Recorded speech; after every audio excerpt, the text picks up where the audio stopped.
Ahora voy a hablar sobre estructura del proyecto científico. Título. Debe ser claro, preciso, completo. Indicará el objetivo de la investigación y las variables. Incluirá la población estudiada y el diseño de estudio. Diseño de estudio. Finalidad. Analítico. Todo estudio que evalúa una presunta relación causa y efecto. Descriptivo. Todo estudio cuyos datos son utilizados con finalidad puramente descriptiva, no enfocados en una presunta relación causa-efecto. Aquí tenemos como ejemplo de esto estudio de prevalencia, estudio de incidencia y serie de casos. Luego tenemos el diseño de estudio por segmento temporal. Primero es transversal, que dice los datos se recogen en un único momento o periodo corto de tiempo, proporcionando una fotografía instantánea de la población. Tenemos como ejemplo investigar la prevalencia de periodontitis en la población en 2024 y evaluar si hay una asociación con el hábito de fumar. Luego tenemos la longitudinal, que dice los datos se recogen en múltiples momentos a lo largo del tiempo para observar cambios o tendencias. Puede abarcar semanas, meses o años. Un ejemplo, evaluar la aparición de caries en un grupo de niños de 5 hasta los 10 años y cómo influye el consumo de azúcar.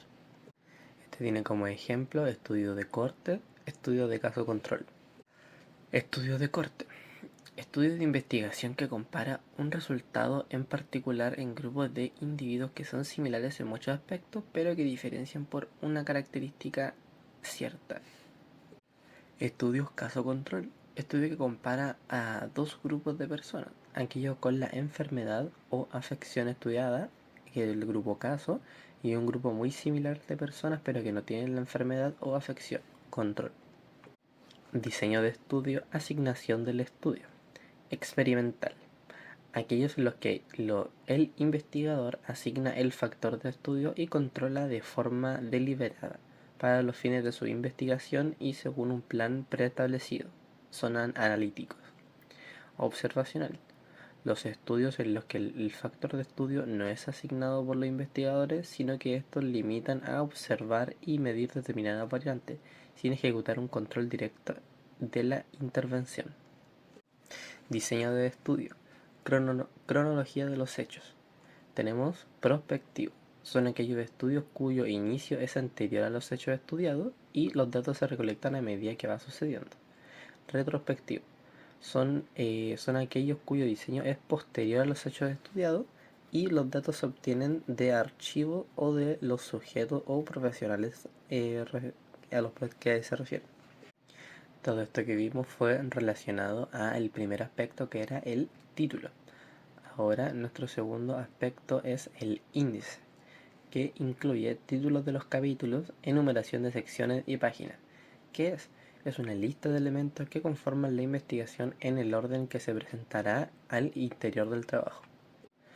El tercer aspecto es el resumen, que tiene los diferentes objetivos, que dice expresar previamente las ideas iniciales acerca de la investigación que se plantea realizar. Suele tener una extensión limitada, debe ser redactado una vez el proyecto ha terminado. Hay dos tipos de resumen, que está el general y el fraccional. El general habla todo dentro del mismo resumen y el fraccional separa por objetivo, materiales y método, palabras clave. Las palabras clave o keyword debe representar la globalidad de tu trabajo con pocas palabras y tiene que ser específica de su campo o subcampo de actividad científica. Evita el copiar palabras y expresiones del título y se recomienda evitar palabras sueltas, pero también frases largas. El cuarto aspecto es la introducción. Debe ser breve. Reseña del tema donde se ubica el problema por investigar. Importancia de la temática, su vigencia y actualidad.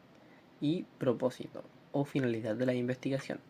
En esta sección se hace presentación formal del trabajo, que debe contemplar los puntos ya dichos.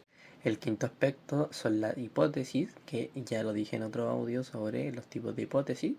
Luego el sexto aspecto son los objetivos, que deben ir ordenados por importancia. Puede tener varios objetivo, una investigación, utiliza verbos en infinitivo. Estas son metas que se traza el investigador en relación con los aspectos que desea indagar y conocer. Los objetivos pueden ser generales, es el enunciado que apunta a solucionar el problema principal, y específicos, presenta el cómo se alcanzará el objetivo general. Ahora voy a decir verbos para objetivos generales y verbos para objetivos específicos. Voy a decir 3 de cada uno que no se repiten. Verbos para objetivos generales: analizar, calcular, diagnosticar, diseñar. Vuelvo a decir: analizar, calcular, diagnosticar, diseñar. Esos son los verbos para objetivos generales. Para objetivos específicos está demostrar, determinar, calificar, establecer.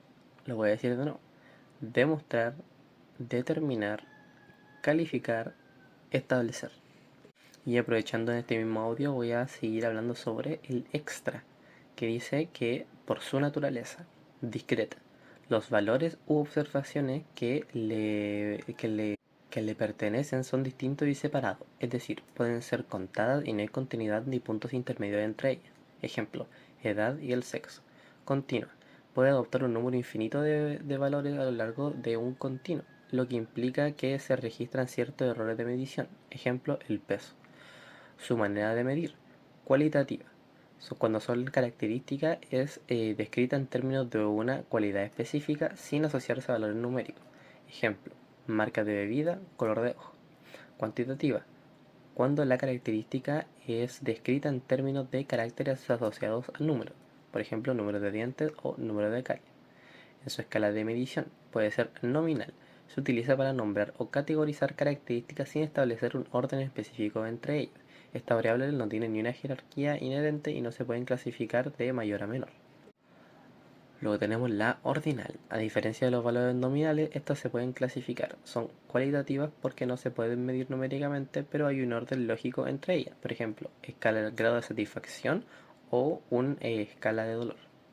Ahora voy a hablar sobre las variables dependientes e independientes. La dependiente es aquella que cambia con relación a la variable independiente. Es una variable inestable y que el investigador puede medir. En este sentido, el objetivo es estudiar cómo se comporta frente a diferentes estímulos e influencias. Luego, la independiente es aquella que produce modificaciones en la variable dependiente. Son los factores que el investigador quiere poner a prueba para demostrar una hipótesis. Es la que se modifica y manipula sistemáticamente para analizar cómo afecta la variable dependiente. Luego sigue marco teórico. El marco teórico es lo que encuadra, contiene, ubica y hace relevante al problema de una investigación. Voy a decirlo de nuevo: el marco teórico es lo que encuadra, contiene, ubica y hace relevante el problema de una investigación.